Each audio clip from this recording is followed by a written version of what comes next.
So welcome to our mini-series about bioelectricity, bioenergy in the body. And today we're on another favourite subject, the subject of the fascia or connective tissue. The connective tissue joins every single cell in our body. It connects us by blending out and encompassing our organs, systems and cells so that we are directly connected between all our seemingly separate parts. The Chinese medicine meridian, which goes with the connective tissue, is the pericardium, the covering of the heart. So if we then think about how that applies anatomically, the covering of our heart, which blends into the heart as well, connects us directly with every cell in our body. The pericardium connects us to the central tendon of our diaphragm, and yesterday we used our diaphragm to breathe.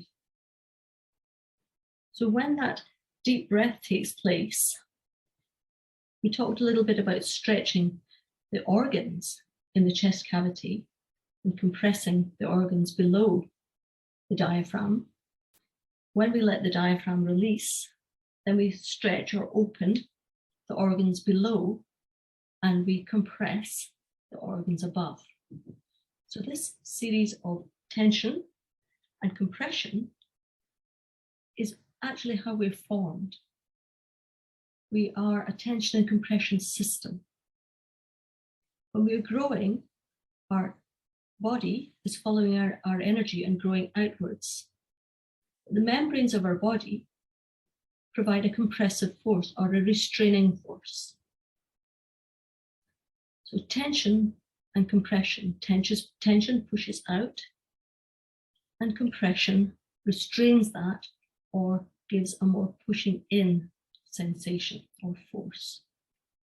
So I looked at the etymology of tension and compression, and tension is to apply a force which stretches. So stretch is the origin of the word tension. And compression means to press together. So we have growth outwards, but we have a restraining factor in the membranes, the coverings of our organs, the covering of our cells, the covering of all of our tissues that gives us a safe boundary against which our energy can push. In Chinese medicine terms, that outwards pushing force is yang, and the inwards compressive or collecting force, restraining and controlling, is yin. The way that the connective tissue of the body works is a bit like a boiler suit. And so if you imagine, I deliberately wore something a bit random today so that you could see that our bodies are not made up of hard, solid objects. We're made of organs and systems which flow into each other. When we wear that ball of cells the other day, then those cells form shape because they grow out against the compression of their membranes.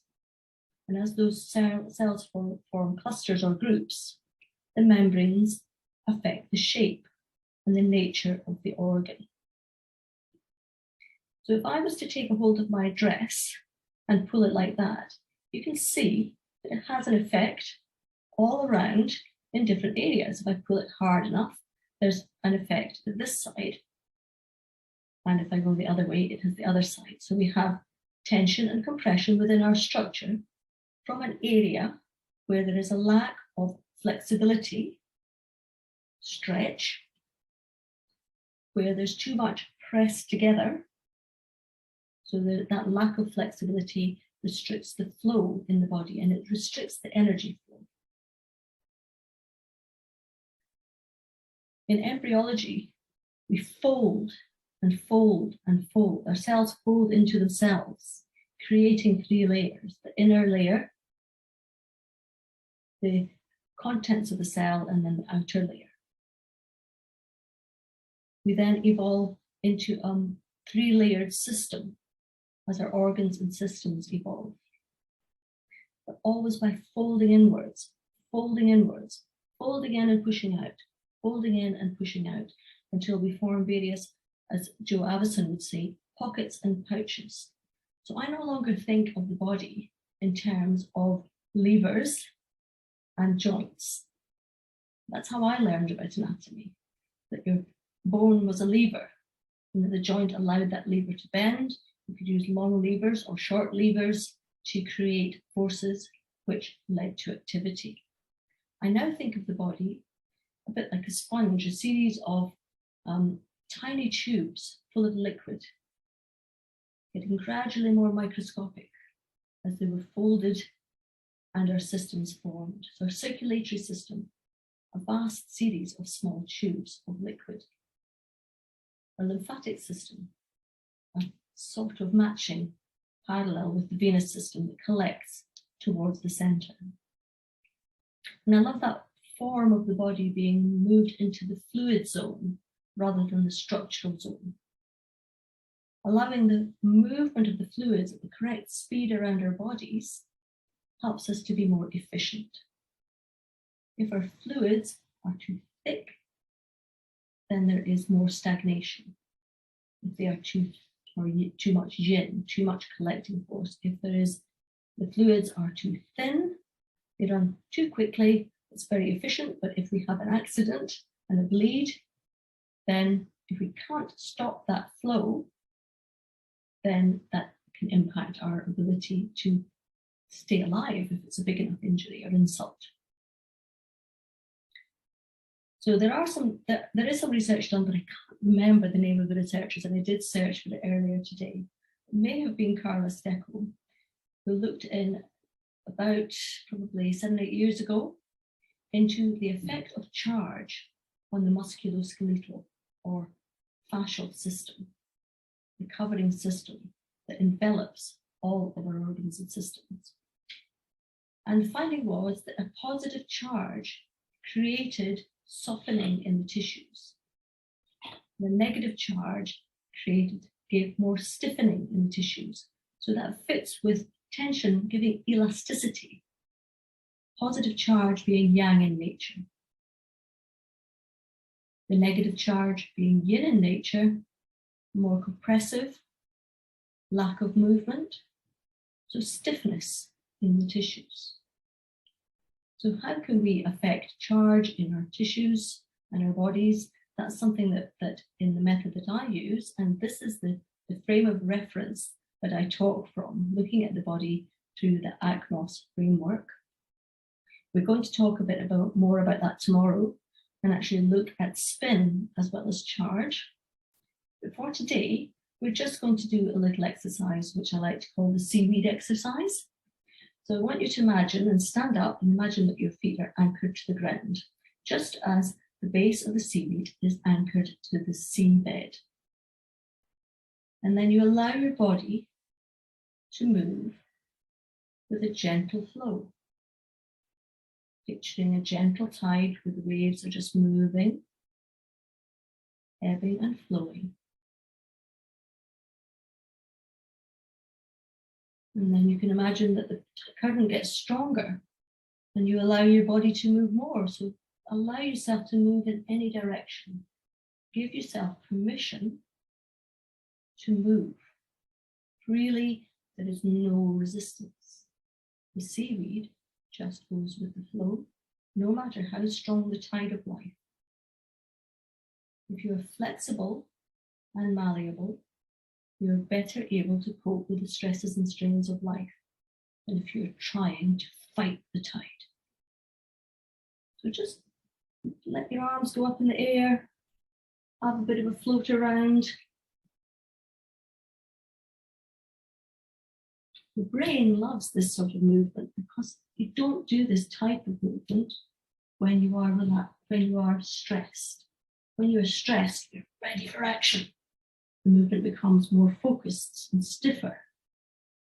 So we're just allowing our fascia, our connective tissue, to flow, recognizing that we are built of trillions of cells, all joined together in our unique pattern, that just allows us freedom to grow and expand under a controlling force so that we don't lose control. And examples of when people might lose control of their energy and that expansive force is someone who gets very angry or agitated or rigid and fixed. They might be absolutely stuck, got to do this in a certain way and trying to put boxes around because I don't feel in control. Someone who is rigid and fixed, we tend to think of as perhaps being too inward. What they're trying to do with their body and with their fascial system is create a system of control that means that they feel safer in life. So that's my perspective on the fascia, allowing it again to grow and flow, to have that nice sedative effect on the nervous system, to breathe as we do it, expanding the abdomen and letting it go. Expand the abdomen and breathe, but let the arms go with it. And then bring the arms back down as you breathe out and gather inwards. Expanding into a state of relative tension. We don't want tension, we want tension with elasticity. And then contracting back or collecting back into a state of relative control, but there's a softness to it. It's not expanding out again and drawing in again, just as a bird might gracefully fly, floating through our lives with enough tension and enough control to feel safe. And that level of safety affects our muscle tension setting. We talked a little bit about the nervous system yesterday and the autonomic nervous system flight and fight responses. If we move our body when we feel stressed, we let some of that tension go. Cannot disconnect the mind from the body. They act together. We are one being. We came from one cell. That's two fingers. Well, we came from one cell, which we discussed in another class.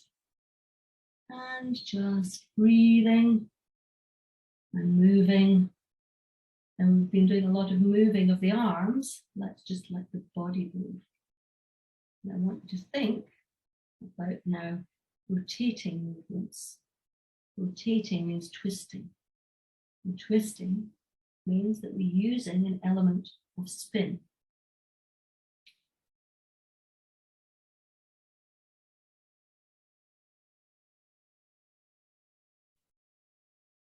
Smiling to ourselves again. Always like to have a smile. So have a practice with that. The seaweed exercise. Put it into practice regularly.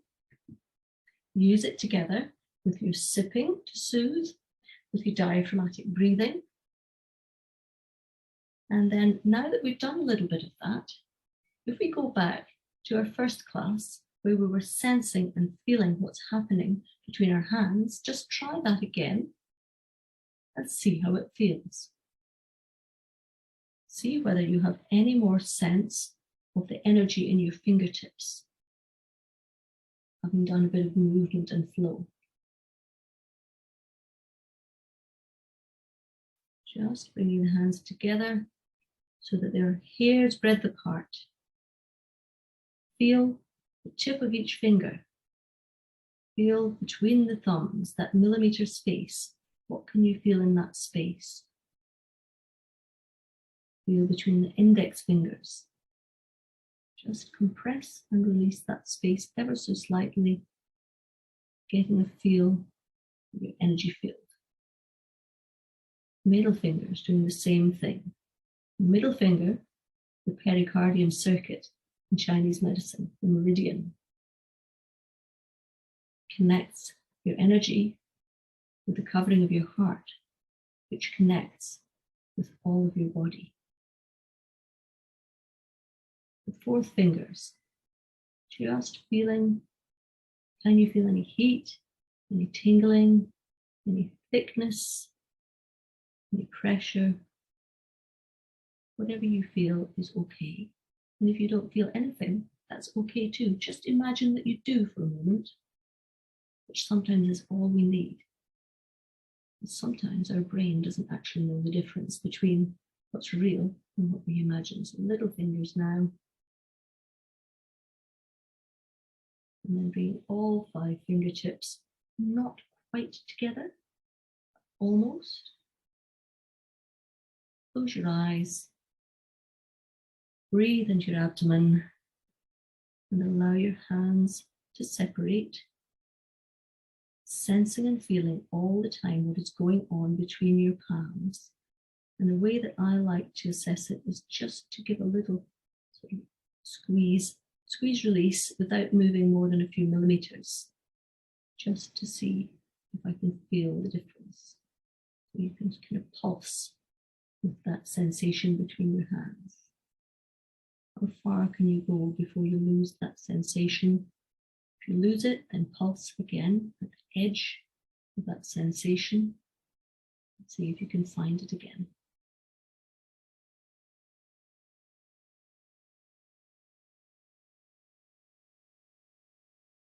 Pulsing a little bit further out. And then letting go. And breathing away. So you may have noticed that today we didn't rub our hands together. We warmed them up in a different way by moving our bodies, connecting with our energy in lots of different ways, but sensing and feeling. Once you get more familiar with what you feel between your hands, then have a look at feeling what the world feels like around your shoulder. How does it feel around your left shoulder? How does it feel around your right shoulder?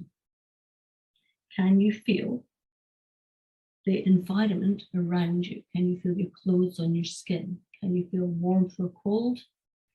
Can you feel comfort or discomfort? And if you feel any discomfort, can you just ask that area to soften like the seaweed, so that area can let go, so that you can allow it to move more freely. Have a play with it, see how you get on, let me know. And in the next class, we will speak, as I said, about spin and the different spins which go with different charges, and then a tool that we can use to assess that information, to access what the body is up to without using our hands tomorrow. But let's see, we might bring in some handwork as well. Bye just now.